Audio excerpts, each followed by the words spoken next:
आ, धन्यवाद आपका नलिनी जी। और अ, सभी मित्रों का अभिवादन। प्रोफेसर संजीव कुमार दुबे जी, गजेंद्र जी और जितने शिक्षक साथी हैं, सबको मेरा अभिवादन। और अच्छा लगता है ना, अपने जैसे लोगों के बीच में होना हमेशा अच्छा लगता है। तो शिक्षक को शिक्षकों के बीच आकर तो अच्छा ही लगेगा, हाँ। और ये विषय बहुत अच्छा, इतिहास लेखन को लेकर के जो तय किया है प्रोफेसर संजीव दुबे जी ने और अन्य मित्रों ने जो आयोजक हैं। आज जो मुझे जिसको केंद्र में रखकर बातचीत करनी है, वो, अच्छा कुछ आता रहेगा रिकॉर्डिंग वगैरह का, जो मुझे बातचीत करनी है वो है, ये साइड में नहीं आ सकता है, ये लिखा हुआ एकदम फ्रंट पर मेरे आ रहा है, एकदम सामने स्क्रीन पे बार बार आ रहा है। जब भी कोई कमेंट लिख रहा है वो मेरे एकदम सामने आ जा रहा है। तो कृपया अभी कमेंट ना करें, क्योंकि आप कमेंट करते हैं तो डिस्ट्रैक्शन होता है, हाँ, जो वो बोल रहा तुरंत होता है तुरंत तुरंत तुरंत उस पर लगता है कि उसका कोई क्या ध्यान लिख वहां चला रहा है और जाता उसको है। पढ़ने का मामला आने मेरे लगता साथ भी है। कुछ दिनों पहले ऐसा हुआ था जी। जी जी जी जी, वही वही मुझे लग रहा है कि तू हो जा। तो तो ये जो विषय है, मुझे जिस पर बात करनी है कि साहित्य इतिहास लेखन के परिप्रेक्ष्य में 1980 के बाद की हिंदी कहानी। देखिए, इतिहास लेखन, हम सब शिक्षक हैं और हम लोग जानते हैं इस बात को कि इतिहास लेखन एक जटिल प्रक्रिया है। इतिहास लेखन का मतलब तथ्यों को इकट्ठा करना नहीं होता है। हम सब इस बात से परिचित हैं, साहित्य के विद्यार्थी के रूप में, साहित्य पढ़ते और पढ़ाते हुए। वो बहुत संश्लिष्ट प्रक्रिया है और ऐसे में 1980 और उसके बाद का जो समय है, इसमें कहानी का इतिहास हो या कविता का इतिहास हो, बात हो रही होगी कविताओं पर भी बातचीत कोई ना कोई करेगा ही करेगा आपसे, या कर चुके होंगे।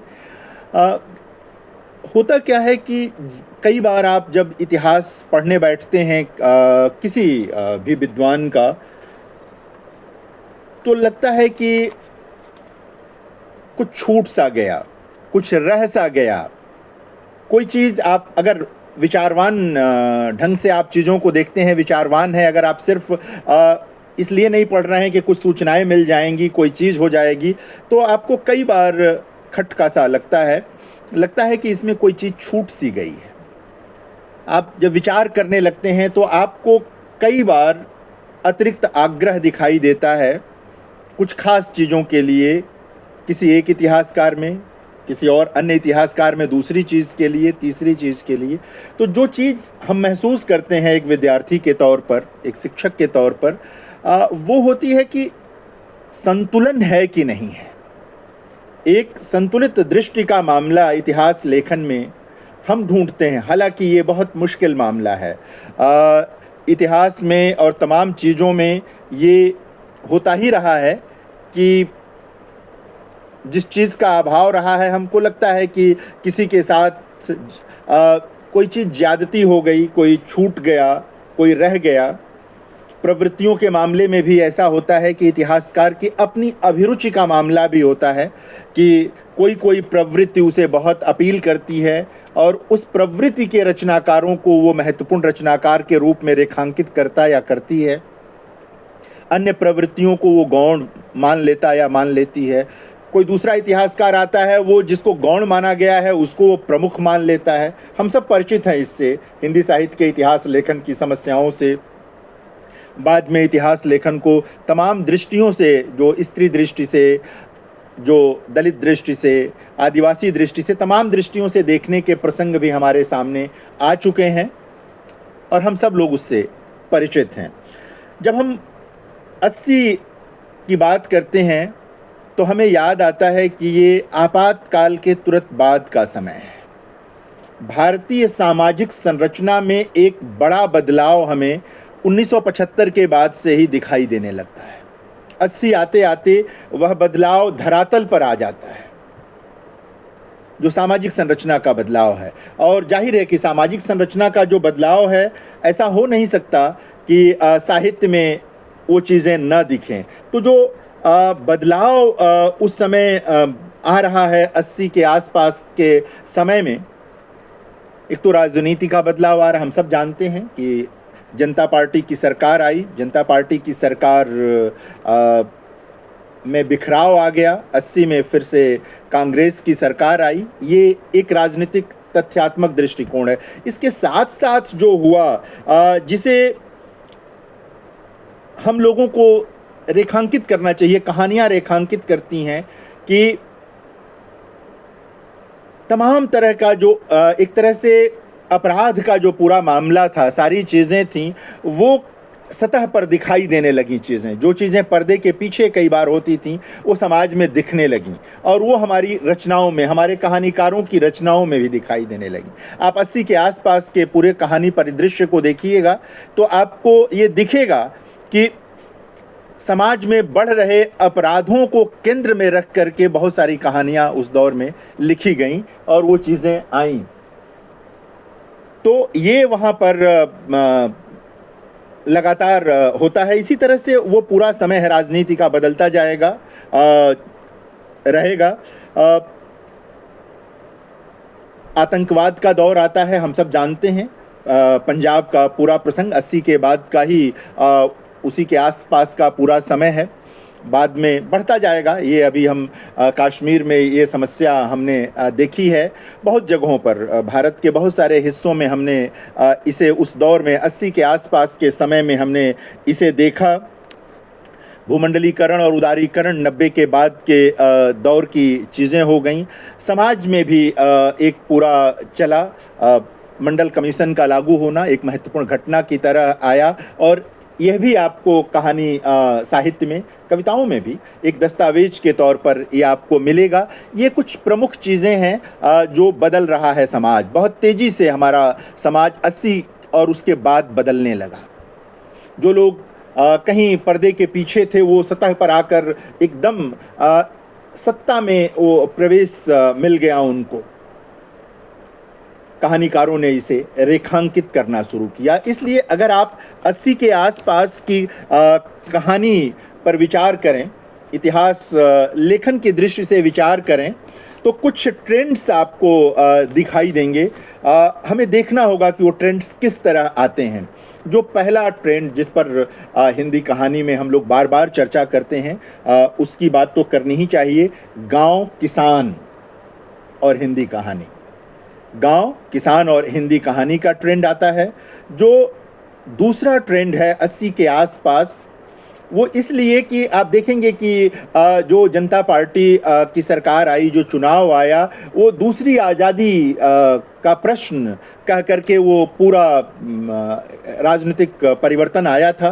तो मुक्ति का स्वप्न, लोकतंत्र, सामाजिक राजनीतिक अपराधीकरण और आम आदमी का जो अवकाश था, स्पेस था, वो एक ट्रेंड के तौर पर आपको दिखेगा। कुछ कहानीकारों के वहाँ, कुछ के वहाँ गांव किसान दिखेंगे, कुछ के वहाँ ये दिखेगा, कुछ के वहाँ इन दोनों में आवाजाही भी आपको दिखेगी। अभी हम बात करेंगे उसको लेकर। 80 के आसपास की कहानियों में ही आपको दलित जीवन को नए ढंग से देखने की प्रक्रिया भी दिखाई देगी। पीछे भी है, प्रेमचंद के वहाँ हम लोग बार बार प्रेमचंद को याद करते हैं, अन्य लोगों के वहाँ भी दलित जीवन आता है। 90 के आसपास आते आते तो सीधे दलित साहित्य का पूरा दौर ही आया। अभी मैं उसका जिक्र करूँगा, उसका संदर्भ लूँगा। तो दलित जीवन की कहानियाँ आई, फिर उसी के साथ दलित विमर्श। उत्तर प्रदेश जैसे बड़े राज्य में राजनीतिक परिवर्तन हुआ, अम्बेडकरवादी राजनीति को केंद्रीयता मिली उत्तर प्रदेश में, और चीज़ें बदलीं, और हिंदी प्रदेशों में दलित विमर्श एक प्रमुख विमर्श के रूप में आया। हिंदी कहानी की एक प्रवृत्ति, एक तरह से कह सकते हैं, वहाँ से भी ये चीज़ बनती है। इन बिंदुओं के सहारे समझने की हम कोशिश कर सकते हैं कि जो हमारे इतिहास लेखन, यानी कहानी क्या, अगर हम इतिहास लेखन कर रहे हैं तो ये सारी चीज़ें कैसे आती हैं। अगर हम इनको नहीं समझ पाएंगे तो कहीं ना कहीं हमारा लिखा इतिहास एकांगी हो जाएगा, या हमारा कहा गया, हमारा समझा हुआ इतिहास भी एकांगी हो जाएगा। स्त्री जीवन, ये बहुत महत्वपूर्ण ढंग से आता है। स्त्री विमर्श 80 के आसपास चीज़ें आ जाती हैं, हालांकि हमारे वहाँ पीछे से हैं। अगर अलग से सिर्फ स्त्री विमर्श पर बात करनी हो, हम करेंगे, तो आपको हिंदी में ही अगर सिर्फ बात करनी हो तो महादेवी वर्मा का पूरा प्रसंग आपको याद आए, महादेवी जी याद आएंगी। विचारक के रूप में, कवि के रूप में मैं नहीं कह रहा हूँ। इस श्रृंखला की कड़ियाँ जैसी जो उनकी किताब है, उनके जो निबंध हैं, अभी मैं उस पर आऊँगा। आदिवासी जीवन का प्रश्न भी आया है 80 के बाद के कहानी के लिए। एक प्रमुख बिंदु है ये आदिवासी जीवन, उससे जुड़े प्रश्न, ये भी एक बड़ा बिंदु है। सामाजिक एकता का मामला भी एक बड़ा प्रश्न है। बहुत सारे कहानीकारों के वहाँ आपको हिंदू मुस्लिम एकता के प्रसंग आएंगे। बहुत जगहों पर जो द्वंद्व है, इस तरह की कहानियाँ भी आपको हिंदी में मिलेंगी, हैं, बल्कि मिलेंगी क्या हैं। जैसा मैंने जिक्र किया कि 90 के बाद का जो समय है वो उदारीकरण का समय है। भूमंडलीकरण आ गया, उदारीकरण आ गया, और भारतीय सामाजिक संरचना को, आर्थिक संरचना को इसने प्रभावित किया। निश्चित तौर पर जब ये प्रभावित हुआ तो जीवन तो प्रभावित होना ही था, तो उसको अभिव्यक्त करती हुई, उसको एक तरह से उस पर विशेष बल देती हुई कहानियाँ भी हमारे पास आई हिंदी में, और हम लोगों ने उसको भी देखा। और एक ट्रेंड के तौर पर फिर से जो चीज़ आई, प्रवासी लेखन आया, प्रवासी कहानियाँ आईं, और इस पर भी जब हम बात करेंगे तो दो तरह के प्रवासी लेखन का प्रसंग आएगा, लेकिन हम क्रमशः बात करेंगे। अब ट्रेंड के तौर पर ही अगर हम बात करें कि 1980 के बाद की कहानी का जब हम इतिहास लिखना शुरू करते हैं, मैंने लिखा है, साहित्य अकादमी ने आज़ादी के बाद का जो हिंदी साहित्य का इतिहास प्रकाशित किया है, उसमें कहानियों का इतिहास, 80 के बाद की कहानी का इतिहास मैंने लिखा है। और ये सारी चुनौतियां मेरे सामने आईं। उन चुनौतियों को ही मैं आपके साथ शेयर कर रहा हूं कि लेखन में क्या क्या क्या कैसे कैसे चीज़ें हमारे सामने आती हैं। हमारे लिए बहुत आसान होता है कि हम हर दशक के कहानीकारों की सूची उठाएं, लगा दें, इनकी ये कहानी, इनकी ये कहानी, ये बातें, इनकी ये विशेषता। नहीं, इससे इतिहास नहीं बनता। इतिहास तो तभी बनेगा जब हम पहचाने कि प्रवृत्ति बन रही है कि नहीं बन रही है। एक किसी ने कहानी गांव पर लिख दी, उससे बात नहीं बनती। वो चीज़ आई कि नहीं आई, ये देखना जरूर। जब हम गांव की बात करते हैं, जिस पहली प्रवृत्ति का मैं जिक्र कर रहा था, जब हम गांव की बात करते हैं, जाहिरा तौर पर प्रेमचंद याद आते हैं, रेणु याद आएंगे, मार्कंडेय याद आएंगे, बीच में मार्कंडेय याद आएंगे, इस तरह के बहुत सारे लोग याद आएंगे। और बाद में तो अभी मैं कई नाम आपको दूंगा, एक सूची ही दूंगा, जिन लोगों ने गांव को केंद्र में रखकर प्रमुख कहानियाँ लिखी हैं। लेकिन मैं जो नाम दूंगा वो अंतिम नाम नहीं होंगे, उन्हें अंतिम नाम की तरह न देखें। उसके अलावा भी नाम हो सकते हैं जिन्हें आप जोड़ सकते हैं, देख सकते हैं। तो ये मामला आएगा। जब मैं गांव की बात होती है तो गांव को कैसे समझें, कहानी के में जब गांव है, तो जब हम गांव कहते हैं तो गांव का मतलब सिर्फ किसान नहीं है। गांव की एक पूरी संरचना है। गांव के एक अगर जातिगत संरचना को भी समझना होगा, वहाँ पर जो आर्थिक संरचना है उसको भी समझना होगा। इन सब चीज़ों को समझते हुए जो कहानियाँ लिखी गईं, उनको जानना बहुत ज़रूरी होगा। तो ये एक महत्वपूर्ण चीज़ है। भूस्वामियों का मामला समझना होगा।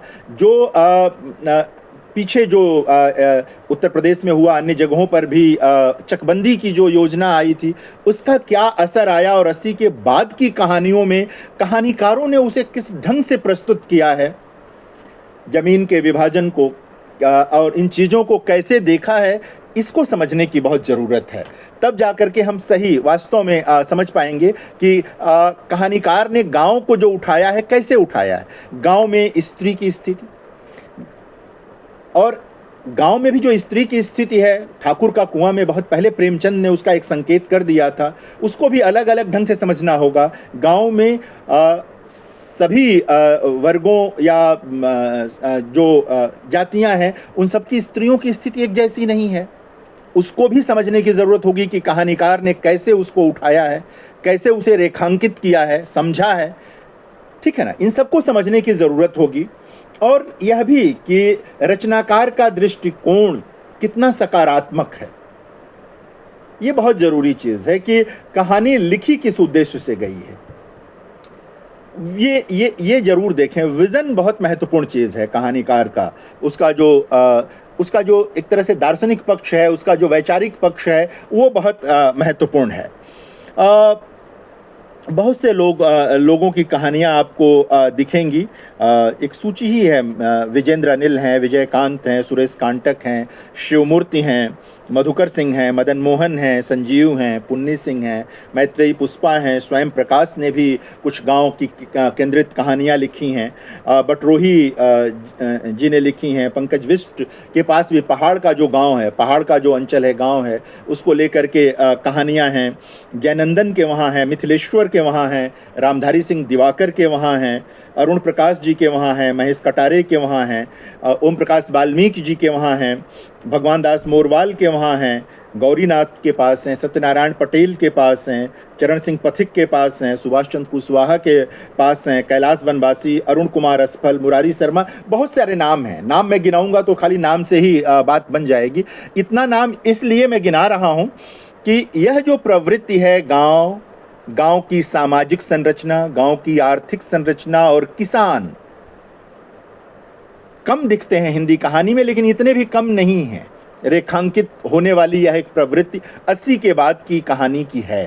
यानी 80 के बाद की कहानी में गांव प्रमुखता से उपस्थित है। इधर थोड़ा कम हुआ है, हाल के वर्षों में थोड़ी उपस्थिति उसकी कम होने लगी है, लेकिन वो उपस्थित है। और 80 के दशक के उभरे कहानीकारों ने तो बहुत मजबूती के साथ गांव को, उसको समग्रता में, गांव को उसकी समग्रता में अपनी कहानियों में प्रस्तुत किया है। तो हमें, जब हम इतिहास लिखें तो हमें इस समग्रता को पकड़ने की ज़रूरत है। गांव की जो समग्रता है उसको पकड़ने की ज़रूरत है, तब हम शायद न्याय कर पाएंगे और देख पाएंगे। यह वह समय है जब बहुत सारे वरिष्ठ कथाकार भी, यानी कि जो 80 के पहले के हैं, वो भी कहानियाँ लिख रहे हैं। रामदरस मिश्र, विवेकी राय, शेखर जोशी की भी कहानी आती है। पहाड़ का जीवन है, हम सब जानते हैं। उनकी अद्भुत और अमूल्य प्रेम कहानी कोसी का घटवार जैसी कहानी से हम लोग परिचित हैं। और बाद में तो उन्होंने बहुत तरह की कहानियाँ लिखी, राजनीतिक निहितार्थ वाली कहानियाँ लिखी हैं। काशीनाथ सिंह की कहानियाँ हैं, शैलेश मटियानी की कहानियाँ हैं। ये पहले के लोग हैं जो बाद में 80 के बाद भी लगातार लिखते हैं। रमेश उपाध्याय जी हैं, ये सब लोग हैं। गांव की पृष्ठभूमि को केंद्र में रख करके 80 के बाद के समय में ही महाभोज जैसा राजनीतिक उपन्यास लिखा मन्नू जी ने। हालांकि मन्नू जी उस तरह से ग्रामीण क्षेत्र पर केंद्रित रचनाकार के रूप में नहीं जानी जाती हैं, लेकिन जब महाभोज का विश्लेषण करेंगे तो उसकी आधार भूमि एक गांव से ही तैयार होती है। तो इस तरह की चीज़ें चलती हैं। मैं इन कथाकारों के डिटेल में नहीं जाऊंगा यहाँ पर, क्योंकि उससे बात अधूरी रह जाएगी। तो मैं ट्रेंड्स पर कि किस तरह से चीज़ों को एक इतिहासकार के रूप में, एक शिक्षक के रूप में हम लोगों को देखना चाहिए। तो यह एक महत्वपूर्ण चीज़ है कि गांव को उसकी समग्रता में अगर हम देख पाएंगे और ऐसी कहानियों को हम निकाल पाएंगे, वो शिवमूर्ति की कहानियाँ हों या मदन मोहन की कहानियाँ हों या संजीव की कहानियाँ हों या अरुण प्रकाश की हों, अखिलेश के वहाँ आपको ऐसी कहानियाँ मिलेंगी जिसमें गांव, कस्बे और शहर की आवाजाही मिलेगी। तो एक पूरी संरचना 80 के बाद की कहानी में गांव की समझ की बनती है। तो वो चीज़ देखने की और दिखाने की ज़रूरत है। जिस दूसरे ट्रेंड की बात मैं कह रहा था, जिसको 80 के बाद की कहानी का इतिहास लिखने के लिए ज़रूर समझा जाना चाहिए, वो ये है कि मुक्ति का स्वप्न, लोकतंत्र और जो राजनीतिक अपराधीकरण हुआ। मुक्ति का स्वप्न और लोकतंत्र का प्रश्न तो आया जयप्रकाश नारायण के नेतृत्व में, जो एक लंबी लड़ाई लड़ी लोगों ने। आज भी आपातकाल पर चर्चा होती ही रहती है और उसे एक दुखद अध्याय के रूप में ही याद किया जाता है। ऐसा शायद ही कोई होगा जो उसे, उसका प्रशंसक मिले आपको। तो उसमें लोकतंत्र का एक नया स्वप्न उसमें दिया।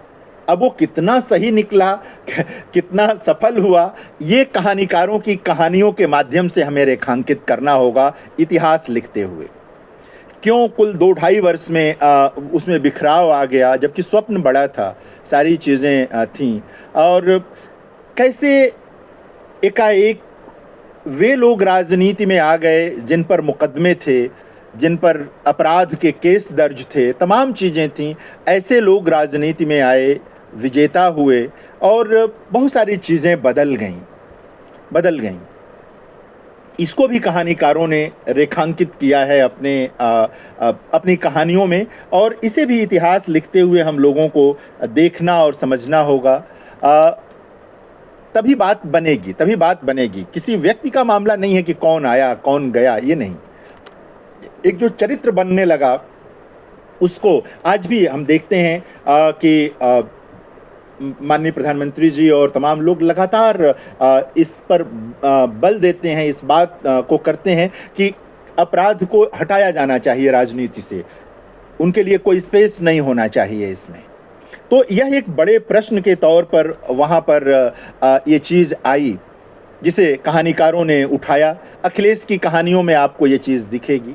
अखिलेश इसके एक प्रमुख कहानीकार के रूप में दिखेंगे। आपातकाल को केंद्र में रख करके जो रचनाएं आई वो भी, और अखिलेश का भी हाल फिलहाल का जो आया उपन्यास है उसमें भी आपातकाल का बड़ा कह सकते हैं कि ऐसा यथार्थवादी चित्र है। आपको पढ़ते हुए आपके रोंगटे भी खड़े होंगे और आपको भय भी आएगा। इस तरह की चीज़ें आईं। 80 के आसपास की जो राजनीति में जो सबसे प्रमुख चीज़ हुई, जिसे ज़रूर रेखांकित किया जाना चाहिए कि आम आदमियों का भी प्रवेश हुआ राजनीति में। वे लोग आने लगे जो हाशिए पर होते थे। 90 आते आते वो चीज़ आ गई। बहुत साधारण घरों से निकले लोग राजनीति में आए, विधायक बने, सांसद बने, मंत्री बने। यानी कि एक तरह से ये परिवर्तन जो आया इसका भी रेखांकन हिंदी कहानी में हुआ है, और अगर कम हुआ है तो इतिहास लिखते हुए हमें ज़रूर दर्ज करना चाहिए कि ये चीज़ कैसे कम आती है या नहीं आती है। दलित जीवन का मामला एक बड़ा महत्वपूर्ण मामला है। प्रेमचंद का हम जिक्र कर रहे थे। आपको हिंदी के सभी बड़े रचनाकार जिनको हम मानते हैं, सबके वहाँ आपको दलित वंचित जीवन की कहानियाँ मिलेंगी। बहुत मार्मिक चित्रण भी मिलेगा, वर्णन भी मिलेगा। 80 के बाद की कहानियों में भी ये लगातार ये जारी रहा। दलित जीवन, वंचित जीवन केंद्रीयता पाता रहा, और 90 आते आते स्वयं दलित समाज से निकले लोगों ने हिंदी में बहुत मजबूती के साथ प्रवेश किया और कहानियाँ लिखीं, कविताएं लिखीं और लिख रहे हैं। एक अब तो एक बड़ा फलक बन चुका है, तैयार हो चुका है। तो यह भी देखना है, जैसा मैं निवेदन कर रहा था आपसे, कि 80 के बाद का वह समय है जब हिंदी प्रदेशों में अंबेडकरवादी राजनीति को प्रमुखता मिलनी शुरू होती है। कांशीराम जी आते हैं, मायावती जी आती हैं। नाम लेने में मुझे लगता है कि हम लोग चर्चा कर रहे हैं तो नाम लिया जाना, और इससे एक पूरा कह सकते हैं कि राजनीतिक चरित्र भी बदलता है। इसे हमारे लेखक दर्ज करते हैं, दलित रचनाकार भी और गैर दलित रचनाकार भी। एक बहुत महत्वपूर्ण चीज़ है जिसे समझना होगा, और सिर्फ एक ट्रेंड कह करके इसे मतलब आप किनारे नहीं कर सकते। और बहुत सारे लोग आएंगे, एक पूरी विरासत तो है ही। जो लोग इसमें आते हैं दलित रचनाकार के तौर पर, जिन लोगों ने लिखा, ओम प्रकाश वाल्मीकि आए, उनकी कहानी 25 चौका 150, शव यात्रा, सलाम, जयप्रकाश करदम की जो कहानी है 9 बार, और भी कई कहानियाँ, सुशीला टाक भौरे की सिलिया जैसी कहानी है। हरनोट जी, SR हरनोट आए, जीवन काठी, शिवराज सिंह बेचैन, सूरजपाल चौहान, ये तमाम लोग, रत्न कुमार सांभरिया, मोहनदास नैमिषराय, दयानंद बटोही, प्रहलाद चंद दास, अजय नावरिया, ये बिपिन बिहारी, मैं रजत रानी मीनू, नाम बहुत लंबी सूची हो सकती है। आज के इस लेक्चर में इस बात पर बल नहीं है कि नाम कितने आते हैं, बल इस पर है कि आप नाम जोड़ लें। इसमें जितने नाम जोड़ना चाहें जोड़ लें, जो लोग अच्छा लिख रहे हैं, कर रहे हैं, इसको बढ़ा रहे हैं। इस पर है कि कैसे बदल गया, कहानी का स्वाद भी बदल गया, कहानी का कह सकते हैं चाल ढाल, उसका रंग भी बदल गया। ये चीज़ें हुई और 90 के बाद तो विशेष तौर पर ये हमको देखने में मिला। कई बार इस बात को भी इतिहासकार के तौर पर रेखांकित करने की ज़रूरत है हम लोगों को, जो लोग भी इतिहास लिख रहे हैं या लिखना चाहते हैं या पढ़ते और पढ़ाते हैं, कि दलित विमर्श या दलित वैचारिकी के साथ जो कहानियाँ लिखी गई हैं वो सवर्ण विरोध की कहानी के तौर पर उनको न पढ़ा जाए। वो इस रूप में लिखी भी नहीं गई हैं और इसका ध्यान जरूर रखा जाना चाहिए, देखा जाना चाहिए। वो एक नए सामाजिक संकल्प की कहानियाँ हैं, वो एक नई सामाजिक व्यवस्था की अवधारणा रखने वाली कहानियां हैं। और जाहिर है कि जब ऐसी आएंगी तो कुछ भ्रम जैसी स्थितियां बनती हैं, तो ये देखने की ज़रूरत है। वो चाहे वाल्मीकि जी की शव यात्रा जैसी कहानी हो जो कि दलित समाजों के भीतर की कहानी है, या नोबार जैसी कहानी हो करदम जी की, या सुशीला टाकभौरे की सिलिया जैसी कहानी हो, इन सबको देखने की बहुत गहराई के साथ देखने की ज़रूरत है। और बिना कह सकते हैं ना एक रैखिक हुए देखने की ज़रूरत है। ये बहुस्तरीयता है और इसको समझे बिना 80 के बाद की कहानी का इतिहास न समझा जा सकता है न लिखा जा सकता है। तो ये चीज़ें हैं, जाति व्यवस्था की जो क्रूरता है, जो कठोरता है, इन कहानियों ने उसका एक तरह से यथार्थ परिचय कराया। कई कहानियां हैं जिनको आप पढ़ते हैं और सचमुच रोंगटे खड़े हो जाते हैं। बहुत पीछे ठाकुर का कुआं जैसी कहानी जब आप पढ़ते हैं तो रोंगटे खड़े हो जाते हैं। जो थोड़ा भी संवेदनशील है वो हिल जाता है भीतर तक। तो एक पूरा पर्यावरण, नया पर्यावरण तैयार करने की कोशिश करती हैं ये कहानियाँ, और इनको देखने और समझने की ज़रूरत है। ये जानने की ज़रूरत है कि किस तरह जाति व्यवस्था में एक पूरी हायरार्की काम करती है, एक श्रेणीबद्धता काम करती है। किन कहानियों ने इसको समझा है, ये देखने की ज़रूरत है। वो हमारे कहानी के इतिहास लेखन में ज़्यादा मदद पहुंचाने वाली कहानियां हैं, कहानी विधा को भी आगे ले जाने वाली कहानियां हैं। तो इसको देखने की और समझने की ज़रूरत रहेगी हमेशा, क्योंकि अगर हम लोग इसको नहीं समझेंगे तो फिर चीज़ शायद बनेगी नहीं।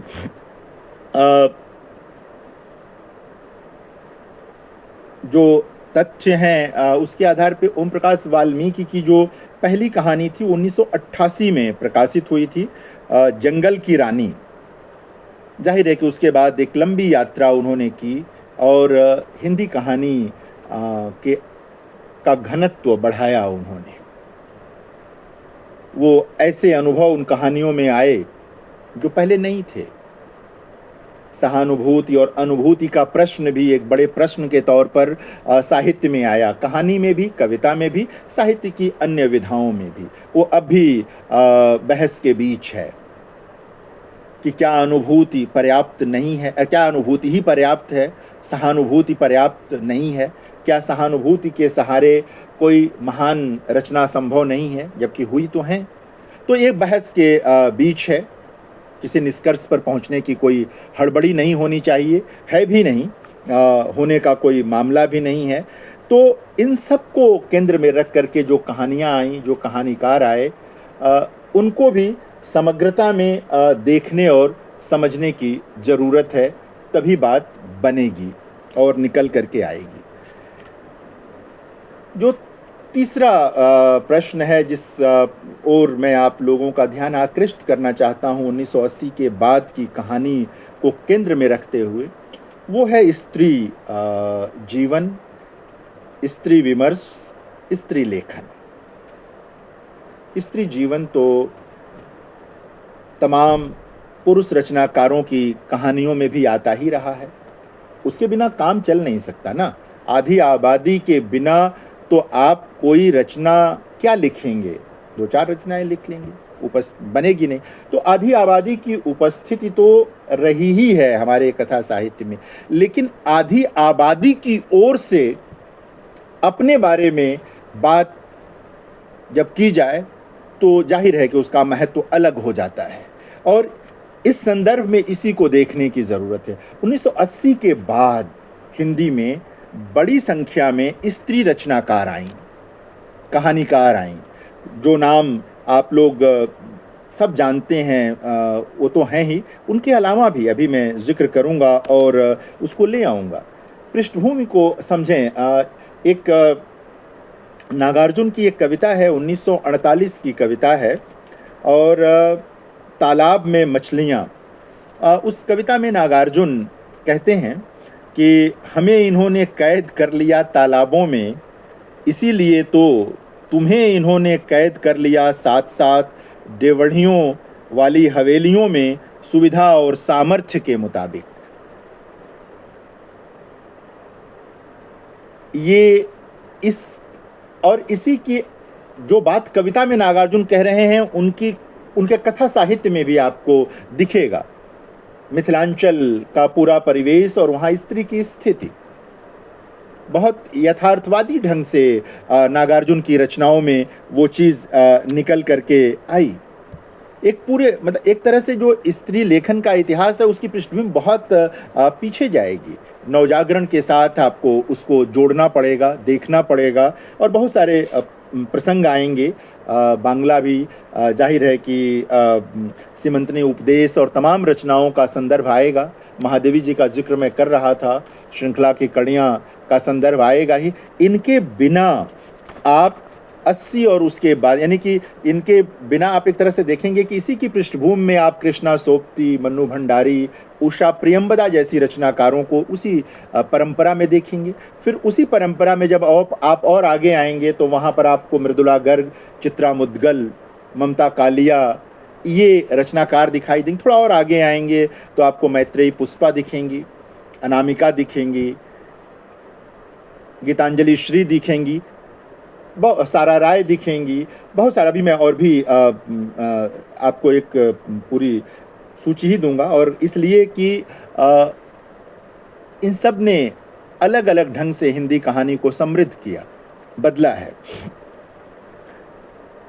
कई बड़े प्रश्न आएंगे। अगर आप पीछे जाएंगे तो जैनेंद्र की जो स्त्री दृष्टि है वह भी एक बड़ी बहस के बीच में रही है। प्रेमचंद की जो स्त्री दृष्टि रही है वो भी बहस के बीच रही है। इन सब के बीच से निकलते हुए दलित जीवन के संदर्भ में भी प्रेमचंद की दृष्टि का मामला रहा है, यहाँ पर भी। तो और मुझे लगता है कि जो बार बार बहस में आए ये उसकी कोई कमजोरी नहीं है, ये तो सामर्थ्य का मामला है कि हम बार बार बहस में लाते हैं किसी को, सहमत भी होते हैं और असहमत भी होते हैं। तो ये कई चीज़ें वहाँ पर आईं। कई ऐसी कहानियाँ, कविता की एक कहानी आई ऐसी जो एकदम नए ढंग की कहानी थी, वो उलट बांसी नाम की कहानी। वो कहानी पढ़ने लायक है, मैं उस कहानी के डिटेल में नहीं जाऊंगा आपको, और आपको लगेगा कि एक नई स्त्री नए दौर में एक पुरानी स्त्री के नए मन की कहानी कह रही है। और उन प्रश्नों से हमें जूझना चाहिए, मूल्य निर्णय के तौर पर नहीं, बदलते सामाजिक सत्य के तौर पर, बदलती दुनिया के तौर पर, बदलती संरचना के तौर पर। और इसको अगर हम नहीं समझेंगे तो हम इतिहास में उसको रेखांकित नहीं कर पाएंगे। और इसको समझने के लिए जो पूरा वैश्विक परिवर्तन है उसको भी समझना पड़ेगा। स्त्री मन की कहानियों को समझते हुए, स्त्री जीवन की कहानियों को समझते हुए, हमें जो एक वैश्विक स्त्री मन है उसको भी समझना होगा, जो भारतीय स्त्री मन है उसको भी समझना होगा, इन दोनों का जो द्वंद्व है उसको भी समझना होगा। तब कहीं जा कर के हम अपने इतिहास में उस सही प्रवृत्ति को रेखांकित कर पाएंगे जो कि बिल्कुल नई है या अलग है। तो ये चीज़ देखने की ज़रूरत होगी। जो बहस का मामला जो है, सेक्स और जेंडर का बहस, यानी कि आप पुरुष हैं या स्त्री हैं, यह तो आ गया सेक्स का प्रश्न। लेकिन जो दूसरा प्रश्न जेंडर का है, जो लैंगिक मामला आ जाता है, वो एक बड़ा प्रश्न है, जेंडर का प्रश्न। उसको भी स्त्री रचनाकारों ने पहली बार बहुत प्रमुखता के साथ प्रस्तुत किया। और अंग्रेज़ी साहित्य में या विश्व साहित्य में इस पर बहुत सघन बहस हो चुकी है। हिंदी में भी पिछले 20-25 वर्षों में, तो और भी ज़्यादा कहना चाहिए, 35 वर्षों में इस पर सघन बहस है। वो जेंडर का ही प्रश्न है, जहाँ ये थर्ड जेंडर की जो हम बात करते हैं, LGBTQ, उसमें जो किन्नर समुदाय के लोग जिनको हम लोग कहते हैं, वो कहते हैं कि हमारी समस्या जो है वो इनकी नहीं है। जो LGBTQ के अन्य लोग हैं उनकी समस्या जो है अभिरुचि की समस्या है, हमारी समस्या जेंडर की समस्या है, क्योंकि हमारे पास कोई जेंडर नहीं है। LGBTQ में ये किन्नर लोगों को छोड़कर सबका कोई न कोई एक जन्म का जेंडर है, लेकिन इन कहते हैं हमारा तो जेंडर ही तय नहीं हो पा रहा, थर्ड जेंडर या इस तरह की बात। तो यह भी एक नई चीज़ निकल करके आई है। स्त्री लेखन के साथ इसको जोड़ करके हम देखें, अब तो अलग से किन्नर विमर्श ही पूरा आया है।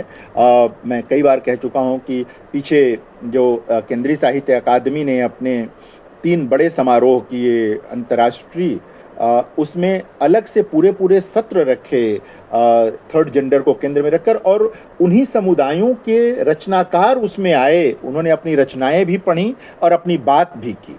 अब इसे समझना होगा कि एक किसी भी अन्य वर्ग का व्यक्ति जो किन्नर समुदाय के बारे में लिख रहा है और किन्नर समुदाय के लोग लिख रहे हैं, वही अनुभूति और सहानुभूति का मामला यहाँ पर भी एक बड़े प्रश्न के तौर पर है। लेकिन यह भी एक हिंदी कहानी का एक नया विकास है, एक नया रास्ता है जिधर हमको देखना होगा। अभी कविताएं ज़्यादा आई हैं उस लेखन में, तो यह एक बड़ा प्रश्न है जेंडर की बहस का, जिसे समझे बिना हम 80 के बाद की हिंदी कहानी का इतिहास लिख नहीं पाएंगे। तभी इतिहास लिख पाएंगे और बात तभी बन पाएगी। वो हमको ये देखना होगा कि मृदुला गर्ग और जो मैत्रेयी पुष्पा की नायिकाएं हैं, वो अपने शरीर को लेकर कोई शर्मिंदगी महसूस नहीं करती, वो उसे ताकत के रूप में देखती हैं, वो उसे शक्ति के रूप में महसूस करती। इस बदलाव को देखने की ज़रूरत है। हालांकि इसके संकेत पीछे भी मिलेंगे आपको। घास वाली जैसी कहानी अगर आप प्रेमचंद की पढ़ते हैं और चेतना की जो संपन्नता वहाँ है, आपको वो चीज़ दिखेगी। वो दलित जीवन की भी कहानी है, स्त्री जीवन की भी कहानी है। तो एक चीज़ अगर आप यहाँ लेकर आएंगे तो ये चीज़ बढ़ती है और आती है, तो इसको इसमें देखने की ज़रूरत होगी। अब ये अबला वाला मामला नहीं है। स्त्री लेखन ने इस बात का प्रत्याख्यान किया पूरा का पूरा कि ये मुहावरा ही ख़त्म करो, ये अबला जैसी कोई चीज़ नहीं है। हम भी उतने ही सबल हैं जितने कि पुरुष या कोई और सबल हो सकता है। तो इसका जो रेखांकन होकर आया है वो देखने की चीज़ है, और वो प्रवृत्ति को निर्धारित करने वाली चीज़ है, ये हमें देखना होगा। अनामिका का एक कथन है जिसमें वो कहती हैं कि दरअसल ममता, प्रेम, सहिष्णुता, उदारता, क्षमा आदि सारे गुण स्त्री पुरुष दोनों में विद्यमान होते हैं, लेकिन हमारी सामाजिक सांस्कृतिक संरचना ऐसी है कि हमें पुरुषों के लिए अलग तरह के गुण और स्त्रियों के लिए अलग तरह के गुण और आदर्श बताए गए हैं। मर्दाना स्त्री और स्त्रैण पुरुष गालियाँ हैं। जो 80 के बाद का स्त्री लेखन है वो इस बात को समझता है और दिखाता है। सही बात है, जब किसी स्त्री को लोग इस रूप में प्रस्तुत करते हैं तो ये हो जाता है, और स्त्रैण पुरुष कहते हैं तो जाहिर तौर पर उसमें ये देखते हैं कि स्त्री के गुण ज़्यादा आ गए हैं, तो वो एक डेरोगेटरी सेंस में ही ये चीज़ जाती है, कभी प्रशंसा के तौर पर नहीं जाती। जबकि ये सही है कि किसी पुरुष में अगर स्त्री के कुछ गुण आ जाएं तो उसकी मनुष्यता बढ़ जाती है। ऐसा लोगों ने अनुभव से देखा, समझा और माना है। तो इन चीज़ों को हमें देखना गया। ये भी एक चीज़ है कि प्रेम को लेकर के भी स्त्री रचनाकारों का दृष्टिकोण बिल्कुल भिन्न होकर के आया है। आप एक स्त्री की प्रेम कहानी पढ़ेंगे और एक पुरुष की प्रेम कहानी पढ़ेंगे, बहुत फ़र्क नज़र आएगा आपको। पूरी सोच आपको अलग दिखेगी, बारीक अंतर, मतलब आप को लगेगा कि ऐसा तो पुरुष रचनाकार सोच ही नहीं सकता था। ये ऐसा कविताओं में भी है, स्त्री की प्रेम कविता और पुरुष की प्रेम कविता का फर्क दिखाई देता है। तो ये हम लोगों को समझने की ज़रूरत है, देखने की ज़रूरत है। याद कीजिएगा कि जब सुरेंद्र वर्मा का उपन्यास आया था मुझे चाँद चाहिए, तो कई लोगों ने वहाँ पर इसके कुछ प्रसंगों को लेकर चुहल की थी, समीक्षाओं में भी। यानी कि वो एक स्त्री का आगे बढ़ना स्वीकार्य नहीं था लोगों। स्त्रियों ने इसको नए ढंग से प्रस्तुत किया है, अपनी इच्छाओं को, आकांक्षाओं को, हर तरह की इच्छाओं आकांक्षाओं को व्यक्त किया है। और निश्चित तौर पर कहानी समृद्ध हुई है, हमारा समाज भी समृद्ध हुआ है, हम आगे बढ़े हैं। पारिवारिक संरचनाएं, मैं इसे मजबूती के तौर पर देखता हूं कि पारिवारिक संरचना इससे मजबूत हुई है। पिता और पुत्री का संवाद बढ़ा है। मेरी बेटियां मुझसे बात करती हैं, हर समस्या पर बात कर लेती हैं। यह नए दौर का सच है जिसे स्त्री रचनाकारों ने रेखांकित किया, कुछ पुरुष रचनाकारों ने भी रेखांकित किया है इसे। तो इसे हम लोगों को समझने और देखने की ज़रूरत है, वरना बात बनेगी नहीं।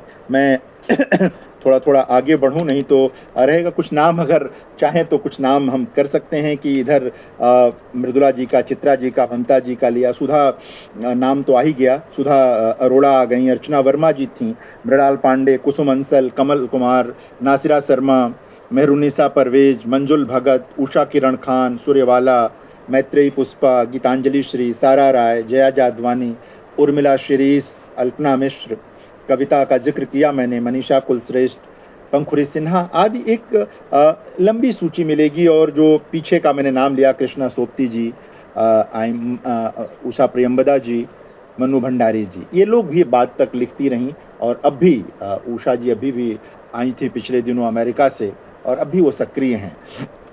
तो ये कई चीज़ें रहीं। जब हम ये जिक्र करते हैं कि स्त्री रचनाकारों का, तो इसका ये मतलब मत समझिए, या ये नहीं है कि पुरुष रचनाकारों ने जो स्त्री जीवन को केंद्र में रख कर लिखा है उसका महत्व कम हो गया। वह भी उतना ही महत्वपूर्ण है। बहसें रहेंगी, जब हमारे पास रचनात्मक संपन्नता रहेगी तो बहस होगी ही होगी। अच्छी बात है कि विपन्नता पर बहस नहीं है। चीज़ें हैं, एक पुरुष दृष्टिकोण भी है, उसको सहानुभूति का दृष्टिकोण कह के पढ़ें, या अनुभूति के पास पहुंची हुई सहानुभूति की तरह पढ़ें, जैसे भी उसको पढ़ना चाहें, देखना चाहें, देख सकते हैं। आदिवासी प्रश्न भी 90 के बाद बहुत प्रमुखता से हिंदी में आया, आदिवासी रचनाकारों के द्वारा। गैर आदिवासी लेखकों के द्वारा तो बहुत पहले से वो चलता चला आ रहा था, लोग लिख रहे थे। बड़ी संख्या में आदिवासी जीवन की कहानियाँ हिंदी में हैं, लेकिन 90 के बाद बदलाव आया। और ये जो 25 वर्ष बीते हैं 21वीं सदी के, इसमें तो प्रचुर मात्रा में आदिवासी समाज से आए लेखकों ने कहानियाँ लिखी हैं, उपन्यास भी लिखा है, और कविताएं भी लिखी हैं। तो बहुत सारी चीज़ें बदल कर आई हैं। और हम सब जानते हैं आदिवासी समाज को लेकर जो दृष्टिकोण रहा, आदिवासी समाज का जो दृष्टिकोण शेष समाज के प्रति रहा, ये चीज़ें हमारे सामने रहती आई हैं। हम लोग चूँकि पढ़ने पढ़ाने की दुनिया के लोग हैं, तो इन सब चीज़ों से परिचित हैं। इसके बीच अगर हम याद करेंगे, संजीव ने उपन्यास भी लिखे आदिवासी जीवन पर, कहानियाँ भी लिखी हैं आदिवासी जीवन पर। प्रेत मुक्ति उनकी कहानी है, घर चलो दुलारी बाई, पाँव तले की ज़मीन। अरुण प्रकाश की एक बहुत मशहूर कहानी है, बेला एक्का लौट रही हैं, बहुत अच्छी कहानी है, अगर न पढ़ी हो तो ज़रूर पढ़िए।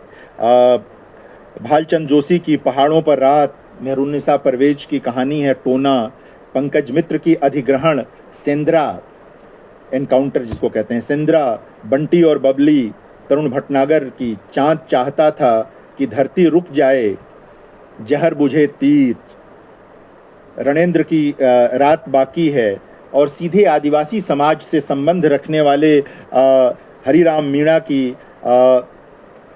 कहानियाँ हैं, केदार प्रसाद मीणा की कहानियाँ हैं, कामरेड मीणा करके, राकेश कुमार सिंह जो गैर आदिवासी लेखक हैं उनकी कई कहानियाँ हैं।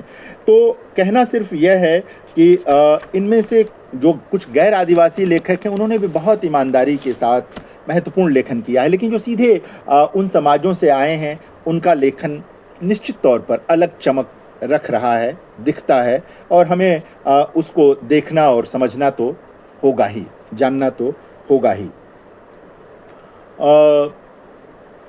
आदिवासी जीवन को केंद्र में रख करके जो कहानियाँ लिखी गई हैं उनमें बहुत तरह की चीज़ें हैं। नौकरशाही की लूट है, आदिवासी स्त्रियों की स्थिति पर है, जो तमाम सामाजिक सांस्कृतिक बदलाव हो रहे हैं वो भी उनके केंद्र में है।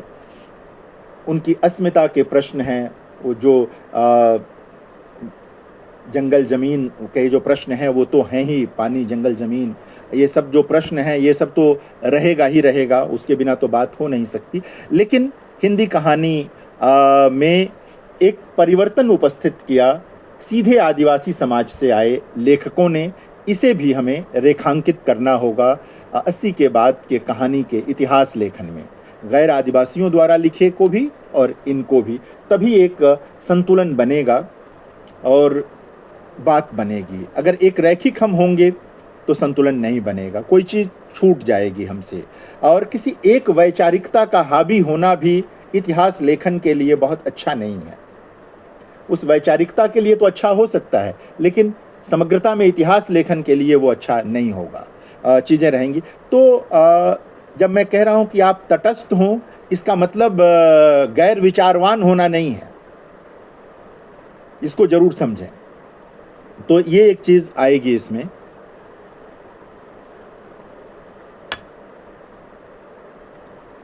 जो सामाजिक भेदभाव है, हिंदू मुस्लिम एकता की कहानियाँ, झगड़ों की कहानियाँ, ये सब लंबे समय से लिखी जा रही हैं हिंदी में। 80 के बाद भी खूब लिखी गई हैं।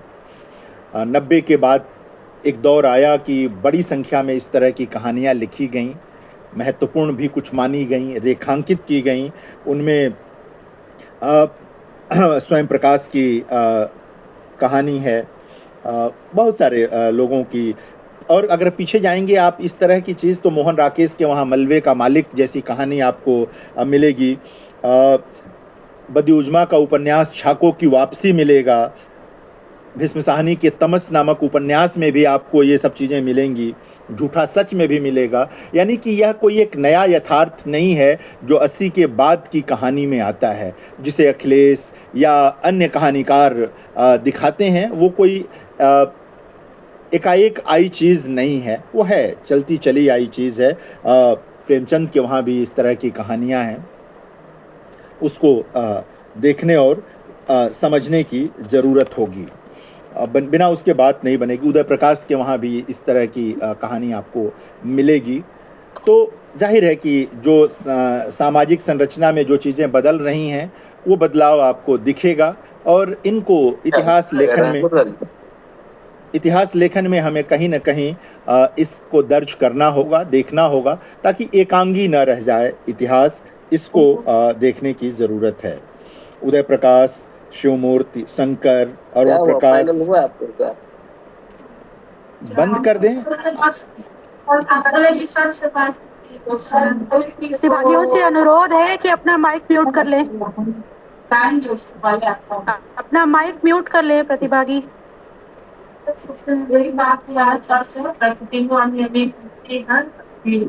वो बोले सर, जो वो सुन ही नहीं रहे हैं। उनको लगता है कि बस उन्होंने माइक लगा लिया है, ज्वाइन कर लिया है उन लोगों ने बस। हाँ, मैंने म्यूट कर दिया है उनको। सर आपका आप शुरू कर दीजिए सर, हमने सबका म्यूट ऑल कर दिया था। वापस आपका ऑन कर दीजिए सर। अच्छा ठीक है।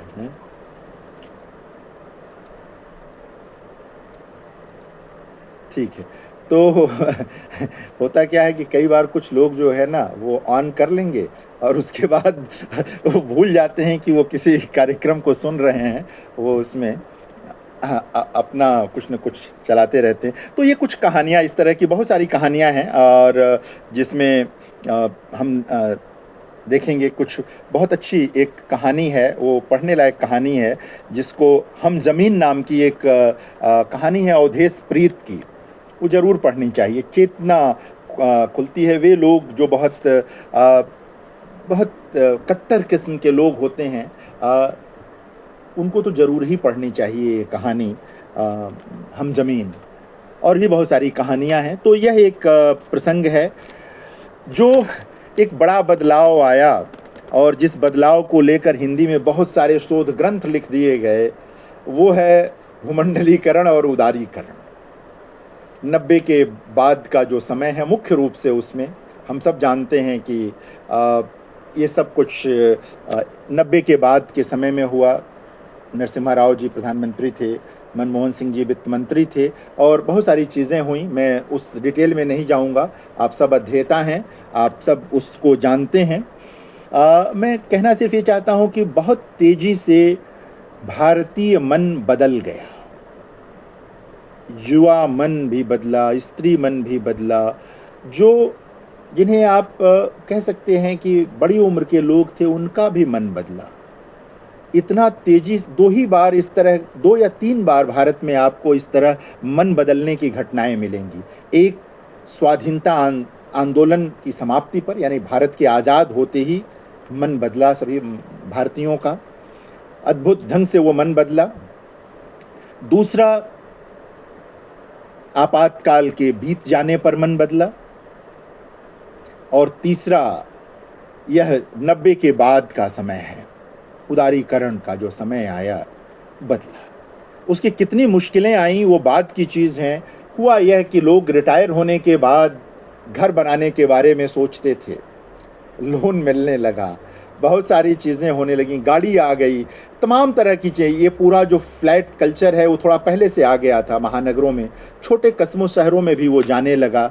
बहुत तरह की चीज़ें बदल गईं, बहुत तरह की चीज़ें बदल गईं। बैंक का पूरा चरित्र बदल गया, आर्थिक जो समीकरण थे वो बदल गया। कर्ज लेना, जिस देश में बहुत खराब ढंग से देखा जाता था, उसको प्रति कोई सम्मान नहीं था, कर्जदार होना बैंकों का सम्मान की बात होने लगी लोगों के लिए। उसी कर्जदार होने में किसानों की त्रासदी आ गई। बाद में किसानों की त्रासदी आ गई। हरित क्रांति के प्रदेशों में किसानों ने आत्महत्याएं शुरू कर दी। ये जो विडंबना है, इस विडंबना की पहचान करती जो कहानियां हैं, वो कहानियां 90 के बाद की उदारीकरण, भूमंडलीकरण को पहचान कराने वाली कहानियां हैं, जहां इस पूरे द्वंद्व की पहचान जिन कहानियों में है, उसको देखने की जरूरत है। उदय प्रकाश इसीलिए एक प्रतिनिधि कहानीकार के तौर पर दिखते हैं इस दौर में। अखिलेश इसीलिए एक प्रतिनिधि कहानीकार के तौर पर दिखते हैं इस दौर में। अब बाद की जो गीतांजलि श्री वगैरह जिनका मैंने नाम लिया, अलग अलग मतलब विमर्शों के तहत जो लोग आए थे, उन सब के वहाँ आपको यहाँ पर वो चीज़ें दिखेंगी। किस तरह क्लास का जो विभाजन था वो 90 के बाद बिल्कुल साफ दिखाई देता है। जो मिडिल क्लास के लोग थे वो लोअर मिडिल क्लास की ओर चले गए, कुछ अपर मिडिल क्लास की ओर भी गए, लेकिन कैसे विस्थापन हुआ, कैसे जो छोटे किसान थे उनकी स्थिति खराब हो गई, इसको भी समझने की ज़रूरत है। और इसको समझे बिना आप कहानी को नहीं समझ सकते। और जब इसको समझ के कहानी को समझेंगे तो इतिहास लेखन भी आसान होगा, इतिहास को पढ़ना और पढ़ाना भी आसान होगा, कहानी के इतिहास को या साहित्य के इतिहास। तो इसे हमको मल्टीनेशनल कंपनियों का उदय, जिससे चमक दमक आई हमारे जीवन में, लेकिन उसके पीछे का अंधेरा जो था, कुछ कहानीकारों ने उसे समझा और पकड़ा। और हम देख पा रहे हैं वो अंधेरा था जो किसानों को आत्महत्या की ओर ले गया। वो अंधेरा था जो बहुत सारे मिडिल क्लास के लोगों को और नीचे की तरफ उसने खिसका दिया जीवन में। इसको समझने की ज़रूरत है। उसके सकारात्मक पक्ष भी थे, जैसा मैंने शुरू में कहा कि आप घर का स्वप्न देख सकते थे, आप गाड़ी का स्वप्न देख सकते थे, आप बहुत सारी अपनी टीवी, फ्रिज, तमाम चीज़ें जो घर में भर गईं, आ गया। उदारीकरण का एक दिन यह भी हुई कि जिन चीज़ों की हमें आवश्यकता नहीं थी, विज्ञापन में देख कर वो चीज़ें हम अपने घरों में खरीद लाए, जिनके पास सामर्थ्य थी। कभी उनका उपयोग नहीं हो सका हमारे घरों में, बहुत सारे घरों में, लेकिन वो आ गए बाजार से हमारे घर। ये उदारीकरण ने हमारे एक तरह से वो हवस पैदा कर दी कि जिसकी ज़रूरत भी नहीं है वो चीज़ भी दिखावे में हमारे पास है। कहानीकारों ने इसको रेखांकित किया, कहानीकारों ने इसको बहुत सलीके से प्रस्तुत किया। जिन कहानीकारों ने, सबने नहीं किया, सबके वहाँ जाहिर है, इसीलिए हर कालखंड के हर रचनाकार बड़े रचनाकार में तब्दील नहीं हो पाते, रेखांकित नहीं हो पाते। तो वो चीज़ निकल करके आई। जब हम पढ़ते हैं उदय प्रकाश की कहानियों को, आप बहुत सारी कहानियों को आप पढ़ेंगे तो आपको चाहे ग्रामीण संवेदना की हो या कस्बाई या कई बार राजनीतिक, उसमें आपको कहीं ना कहीं ये दिखेगा। मैंगो सिल जैसी कहानी, वारेन हेस्टिंग्स का सांड जैसी कहानी, 56 तोले का करघन जैसी कहानी, तीर्थ जैसी तमाम कहानियों में आपको यह जो 90 के बाद का बदला हुआ मन है वो दिखेगा। बदला हुआ, कुछ कहानियां पहले की भी हैं इसमें, जो मैंने 3-4 कहानियों का जिक्र किया है उनमें कुछ कहानियां 90 से पहले की भी हैं, उदय की, तो वो भी है। तो लेकिन बाद की कहानियों में वो मन के बदलाव की आहट भी आपको दिख जाएगी। बड़ा रचनाकार तो वही होता है जो आहट को भी पहचानने लगता है। केदारनाथ सिंह की एक कविता है, 1985 या 84 की कविता है, जिसमें अन्न बाजार जाने से मना कर देते हैं।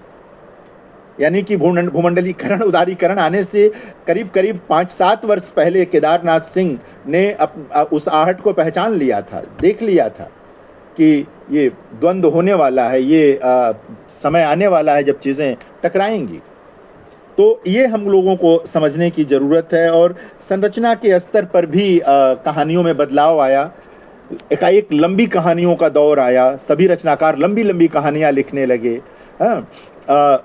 मतलब नावेला की 80-80 पेज की कहानियाँ हो गईं। नावेला कह के भी छोटे उपन्यास भी उस दौर में लिखे जाने लगे। अगर आप एकदम 90 के बाद तो नहीं कहना चाहिए, 80 के बाद या 85 के बाद का जो संक्रमण का समय है, उसमें युवा मन को समझना चाहें तो अखिलेश की चिट्ठी जैसी कहानी को ज़रूर पढ़ना चाहिए। कैसे विश्वविद्यालयों में जो युवा थे उनका मन, जीवन बदल रहा था, उनके सपनों का धरातल क्या था, उनका संघर्ष क्या था भविष्य को लेकर। वो कहानी, छोटी सी कहानी, इसको बहुत यथार्थवादी ढंग से हमारे सामने रखती है। आपको लगता है कि कैसे अचानक 80 के बाद ही बदलने लगे थे, कि भारत के विश्वविद्यालय कैसे बदलने लगे हैं, पूरा परिसर कैसे बदलने लगा है, इसको रेखांकित करती है चिट्ठी जैसी कहानी। अखिलेश को स्थापित कर दिया उस कहानी ने, बाद में भी अखिलेश ने और बेहतर कहानियाँ लिखी। तो ये आई। आप देखेंगे कि उदारीकरण और भूमंडलीकरण के प्रभाव को ठीक रेखांकित करने वाली कहानियाँ देखनी हो तो पंकज बिष्ट की कहानी है बच्चे गवाह नहीं हो सकते। उदय प्रकाश की कहानी है पाल गोमरा का स्कूटर, जिस पर एक विवाद भी रहा। पिंटी का साबुन संजय खाती का उपन्यास है। आजकल संजय खाती की कहानियाँ नहीं दिखती, लेकिन एक दौर में एक प्रमुख कहानीकार के तौर पर ये सामने आए थे। उमा शर्मा की कहानी है भविष्य दृष्टा। प्रेम कुमार मणि की कहानी है खोज। हरि भटनागर की कहानी है सगीर और उसकी बस्ती के लोग। राजकुमार राकेश की अदृश्य अवतार और भटकी हुई आत्माएं। बहुत सी इस तरह की कहानियां और तमाम स्त्री रचनाकारों की कहानियां भी आपको मिलेंगी, जो स्त्री चिंतन पर के साथ जो उदारीकरण का संघर्ष है या जो उसके साथ उसका रिश्ता बनता है, उसको प्रकट करती हुई कहानियां हैं। दो बातें और करके आज के इस व्याख्यान को मैं समेटूंगा। प्रवासी कहानी, जैसा मैंने आरंभ में कहा कि इसमें दो तरह की चीज़ों को देखना चाहिए। एक, प्रवासी कहानी में हमें उनको रखना चाहिए जिन्हें अप्रवासी भी कहते हैं। मॉरिशस के लोग अपने को अप्रवासी ही कहते हैं। तो एक वे लोग थे जिनके पास कोई विकल्प नहीं था, यानी जो मॉरिशस चले गए, फिजी चले गए, और या जिनके पूर्वज वहाँ गए थे, जैसे अभिमन्यु अनंत जैसे कहानीकार हैं, एक आपको उनको देखना होगा जो तमाम लोग Mauritius, Fiji, Suriname, Trinidad, Guyana आदि देशों में गए जिनके पास कोई विकल्प नहीं था। एक वे प्रवासी हुए और एक दूसरे प्रवासी हैं जो जीविका की स्वेच्छा से, जीविका की बेहतर जीविका की तलाश में प्रवास पर हैं।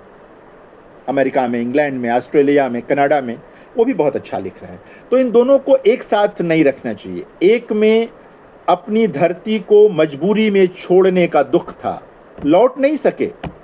उनमें से कुछ लोग जो लौटे उनको उनके परिवारों ने स्वीकार नहीं किया, मलेच्छ कह के उनको अस्वीकार कर दिया, क्योंकि समुद्र पार चले गए थे वो लोग, जो मॉरिशस चले गए थे, फिजी चले गए थे, वो लोग फिर लौट गए, वहां पर रह गए। दूसरी तरफ वे लोग हैं जो बेहतर की तलाश में वहां गए हैं। जुड़ाव दोनों का है भारत के साथ। इसीलिए जो इनमें से बहुतों की नागरिकता बदल चुकी है। जो लोग स्वेच्छा से भी गए हैं, पहले वालों की तो बदल ही गई, वो लोग वहीं के नागरिक हैं। अब जो बाद वाले भी गए, उनमें भी कई लोगों ने उन देशों की नागरिकता ले ली है। तो दोनों की भावुकता के अंतर को भी समझना होगा हमें इतिहास लेखन करते हुए। अगर हम अभिमन्यु अनंत को और तेजेंद्र शर्मा को एक ही कोटि में रखेंगे तो इतिहास लेखन में अन्याय हो जाएगा। हमें इस अंतर को करना होगा। महत्व दोनों को देना है, प्रमुखता दोनों को देनी है, लेकिन इस अंतर को समझते हुए देना है कि एक विकल्पहीन थे, दूसरे विकल्प में वहाँ गए हैं और अपना लिख रहे हैं। जो बाद के जो दूसरी श्रेणी के रचनाकार हैं, जिनमें प्रेमलता वर्मा, एक स्विस डॉक्टर की मौत, लक्ष्मीधर मालवीय, छुट्टी का दिन, कृष्ण बिहारी, जड़ों से कटने पर, इन एक एक दो कहानियों का जिक्र कर रहा हूँ मैं। Umesh Agnihotri, happy new year, Surendranath Tiwari, उपलब्धियाँ, अचला शर्मा, बेघर, उषा राजेश सक्सेना, एक मुलाकात, दिव्या माथुर, फिर कभी सही, मोहन राणा, बुधवार की छुट्टी। मोहन राणा बहुत अच्छे कवि भी हैं और भारत में रहते हुए एक कवि के रूप में इन्होंने अपनी जगह बना ली थी। फिर ये इंग्लैंड चले गए और अब एक प्रवासी रचनाकार के तौर पर हैं। इसी तरह तेजेंद्र शर्मा भी एक लेखक के तौर पर यहाँ जाने जाते थे, मुंबई और दिल्ली में रहते हुए, बाद में एक जगह बनाई। दिव्या जी वगैरह ने वहीं से रहते हुए किया है। अमित जोशी, पद्मेश गुप्त, जकिया जुबेरी, तेजेंद्र शर्मा का नाम लिया, ये सब लोग हैं। उषा प्रियंबदा, जाहिर है कि उषा प्रियंबदा भारत में रहते हुए एक बड़े महत्व की रचनाकार हो गई थी। वापसी जैसी उनकी कहानी जो एक माइलस्टोन है हिंदी कहानी में, वो आ चुकी थी नई कहानी के एक प्रमुख कहानी के तौर पर। तमाम विश्वविद्यालयों के पाठ्यक्रम में वो अब भी है। आज़ादी के बाद की भारतीय पारिवारिक संरचना को समझने के लिए आज भी वो एक सबसे बेहतर कहानी है। वापसी, गजाधर बाबू की जो वापसी है वो कोई सामान्य वापसी नहीं है। उसको समझना और देखना जरूरी है। तो ये पूरी प्रवृत्ति को रेखांकित करती है। तो बाद में अब भी वो उषा जी का मैंने जिक्र किया, पिछले दिनों भी भारत आई थी, वो अमेरिका में रहती हैं और बहुत सारे महत्वपूर्ण उपन्यास और कहानियाँ उन्होंने लिखी। जो दूसरी तरह के लेखक हैं जो विकल्पहीन यानी मॉरिशस, फिजी जैसी जगहों में चले गए, अभिमन्यु अनंत बड़े रचनाकार हैं, बड़े रचनाकार हैं वो। और मतलब बड़ा विराट व्यक्तित्व है। एक अवसर मुझे मिला था मॉरिशस में ही उन पर बोलने का, वो व्याख्यान भी उपलब्ध है। बहुत महत्वपूर्ण रचनाकार हैं, कभी अलग से चर्चा होगी। रामदेव धुरंधर, ये भी बड़े रचनाकार हैं मॉरिशस के, हिंदी में लिखने वाले। देखें, इन लोगों का महत्व इस बात में भी है, अभिमन्यु अनंत या रामदेव धुरंधर जैसे लोगों का। अभी और भी नाम लूँ मैं, मुनीश्वर लाल चिंतामणि, जयदत्त जीऊत, पूजानंद नेमा, भानुमति नागदान, दीपचंद बिहीर, ठीक है ना, सुब्रमण्यम। आप देखें ये भी हैं, नाम से लगता है कि ये दक्षिण भारत से गए हुए व्यक्ति होंगे वहाँ पर, लेकिन हिंदी के साथ। धर्मवीर धूरा, पुष्पा बम्मी, कई लोग हैं जिनका नाम आएगा जो लगातार मॉरिशस, फिजी जैसी जगहों में रहकर लिख रहे हैं। मैं जिक्र दूसरा कर रहा था, मॉरिशस में जो अपनी बोलने बतियाने की भाषा है वो हम सब लोग जानते हैं, क्रियोल है, जो बिना व्याकरण का एक तरह से फ्रेंच है। भोजपुरी और फ्रेंच मुख्य रूप से उसमें है, अंग्रेज़ी भी है, तमाम चीज़ें हैं। तो क्रियोल है। वहाँ पर जो भाषा वो लोग क्रियोल के अलावा सीखते हैं वो फ्रेंच, एक बहुत प्रभावशाली भाषा है वहाँ की, क्योंकि पहले सारे जो वहाँ एक तरह से लैंडलॉर्ड्स थे वो फ्रेंच थे। और अंग्रेजी वहाँ की राजभाषा है, यानी कि 3 भाषाएं वहाँ हैं, और ये सब लोग उन भाषाओं में दक्ष लोग हैं। क्रियोल, फ्रेंच और इंग्लिश में दक्ष लोग हैं, जानते हैं, ये सारे लोग जानते रहे। लेकिन इन लोगों ने चुना अपनी मातृभाषा भोजपुरी को और हिंदी के लिए काम किया और हिंदी में लिखा, इसलिए इनका महत्व बहुत बढ़ जाता है, विशेष हो जाता है। इनका भारत प्रेम और हिंदी प्रेम भिन्न किस्म का है। और कई बार मुझे लगता है कि सिर्फ प्रवासी कोटे में इनको नहीं पढ़ा और पढ़ाया जाना चाहिए, इन्हें मुख्य धारा में शामिल करके पढ़ा और पढ़ाया जाना चाहिए। और इससे हमारे विस्तार का पता चलता है कि हिंदी सिर्फ भारत की और हिंदी प्रदेशों की भाषा नहीं है, वो भारत के बाहर की भी भाषा है और वहाँ के साहित्य की भाषा है। और वहाँ अभिमन्यु अनंत और रामदेव धुरंधर जैसे बड़े महत्व के रचनाकार हैं।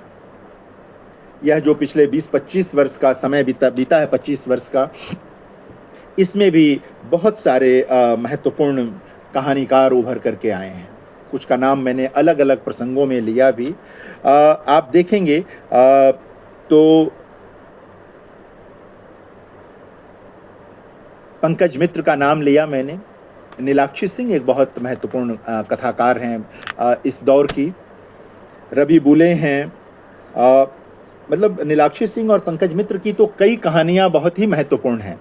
आप अगर हिंदी कहानी के समकालीन परिदृश्य पर बात करेंगे तो दोनों की उपस्थिति बहुत ही महत्वपूर्ण हो करके आती है। पहले पत्र पत्रिकाओं से उभर कर आए ये लोग, और अब तो खैर स्थापित हैं ये सभी लोग। रवि बुले हैं, आकांक्षा पारे हैं, वंदना राग हैं, अल्पना मिश्र का नाम पहले भी आया, प्रभात रंजन हैं, कैलाश बनवासी हैं, शशिभूषण द्विवेदी हैं, गीत चतुर्वेदी हैं, कविता हैं, मोहम्मद आरिफ हैं, कुणाल सिंह हैं, चंदन पांडे हैं, संदीप नाइक हैं, तरुण भटनागर हैं, विमल पांडे हैं, मनोज पांडे हैं। ये तमाम रचनाकार, राजीव कुमार हैं, अजय नावरिया हैं, हरिओम हैं, पंकज सुबीर हैं, उमाशंकर चौधरी हैं, शरद सिंह हैं,